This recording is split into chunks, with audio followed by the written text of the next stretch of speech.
Wax figures always seem to get the least appreciation when it comes to three-dimensional art. Unfortunately, the reason for that is their eerie presence and synthetic likeliness to that it was based on. It's also because of these traits that they've been best used in horror pictures, starting with films like Mystery of the Wax Museum, House of Wax, Nightmare in Wax, and Terror in the Wax Museum, all of which had the same idea, but only the original and remake are known the best. After that, feature-length films disappeared focusing on this concept, until this film came along.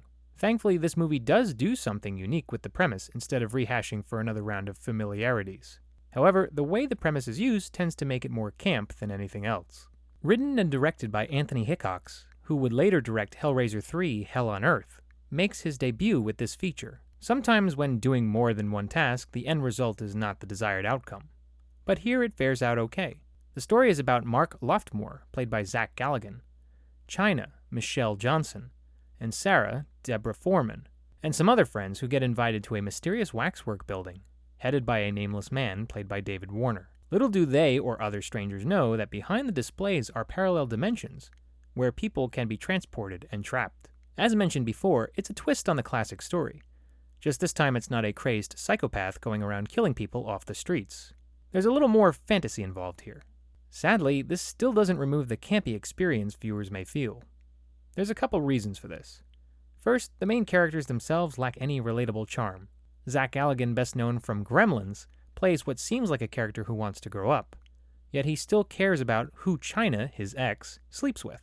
Michelle Johnson, known for later playing in Dr. Giggles, is okay, but again her character seems conflicted in motivation. In fact, so does the character of Sarah. There's too much flip-flopping. Nevertheless, the actors perform well with what they have, and despite the main characters not feeling strong enough, they are well supported by other veteran actors like David Warner, better known from Tron, Joe Baker, who'd voice Lon in Disney's Pocahontas, Patrick Macnee, who had roles in The Howling, and A View to a Kill, and even a cameo from John Rhys-Davies. Two other aspects that play against the experience of this film are the rules explained in the story. While there is a moment where a key part is explained, there is another scene where another variation to that proposed rule is countered. Some consistency or at least clarity would have been good. The other issue is just the plot itself and the antagonist's motivation. In all honesty, it's a rather vague and preposterous plot why this whole situation even occurs. This is why the experience of watching the film feels campy. It's just a ridiculous idea. The effects in this film are credible for 1988. There's a good volume of blood and gore to be had, even though the tone does not convey serious horror. Working on those effects was Bob Keane, the same guy behind movies like Superman, Alien, Highlander, and Hellraiser. Behind the camera for this film was Jerry Lively, who also worked on Hellraiser 3: Hell on Earth, and even Friday.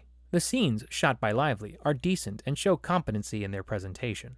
The best shot belongs to the Waxwork building. Finally, composing the film score to this feature was Roger Bellin. Surprisingly, it is an interesting work that has gotten an album release. Bellin has a number of themes that occur throughout the runtime and are memorable in their own way. The listening experience is very dated, though, by the instruments used. Almost anyone can tell it came from the 80s from certain tracks.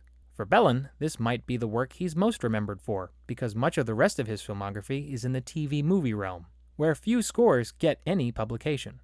This movie puts an interesting spin on the old Wax Museum tale from past films.